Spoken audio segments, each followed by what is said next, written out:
It has a Steinberger bridge and a Steinberger headpiece. And it's an interesting little guitar, very small, very radical. Directly below that, you're going to see the blue and the magenta Kramer Floyd Rose models.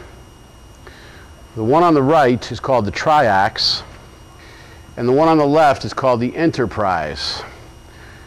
The one on the right reminds me a lot of a Klingon bird of prey, a real lot of a spaceship. But they called the one on the left the Enterprise, which is strange because it doesn't remind me of a spaceship at all. These guitars both belong to Howard Lisi from the band Heart. They're very collectible. Very few of these were manufactured.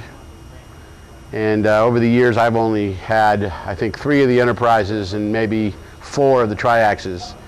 And I have been specializing in exotic Kramers since 1982. To the left of that is a guitar built by a European builder, Jerry Arswald. This one's called the Barracuda. No 2 of his guitars are exactly alike. Everything is completely hand-built. This one has 36 frets, ebony fretboard. The top frets are scalloped, but I don't see where that's going to do you any good because they're so tight together. I can't see how anybody could play that high anyway. The bridge is completely custom made. Even the pickup mounting units are totally custom machined.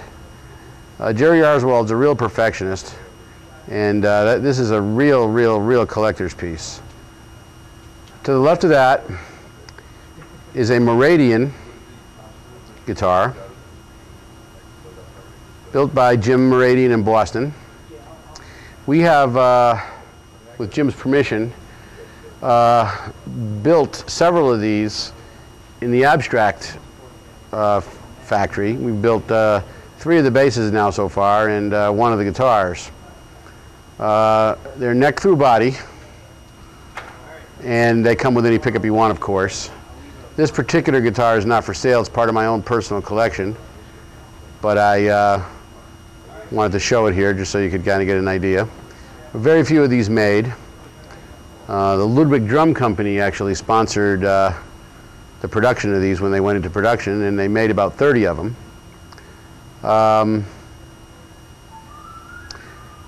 Chris Squire has a bass version of this, and it's green with a swirl painted on the front of it. You may have seen him playing it. People comment on it that it looks like something Prince would play, and I'll have to agree with them on that. It's a nice guitar, interesting, different.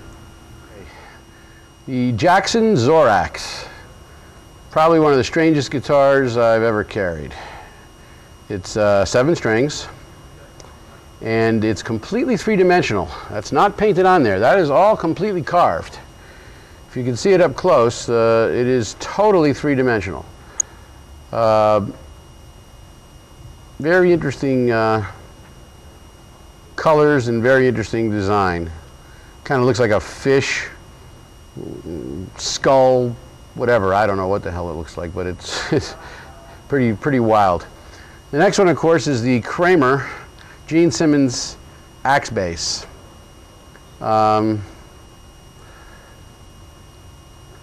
If you are a Kiss fan, you automatically know what this is. And I've been dealing in these for years. We made a few of them, and the ones we made were licensed by Gene Simmons, and Gene would sign them. And we've also come across a number of old Kramers from the Kramer factory. Currently we have in stock the original first prototype that was ever made. It was the one that Gene used to pose with in the pictures when they did the advertisements, and it's slightly different than the production model, but it is the original, absolutely the very first one, and Gene signed it the original under his name. The next one is the Jackson Randy Rhoads version. It's a nice guitar, but it is not a correct guitar.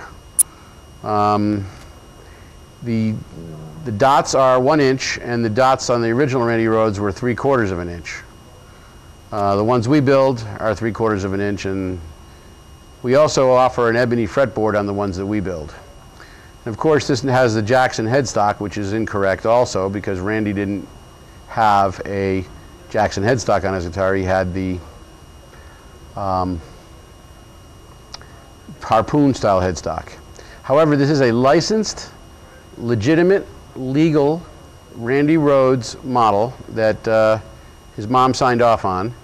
And the guitar, I think I have 1 or 2 of them left, and they come with a certificate of authenticity on all the new ones that I have.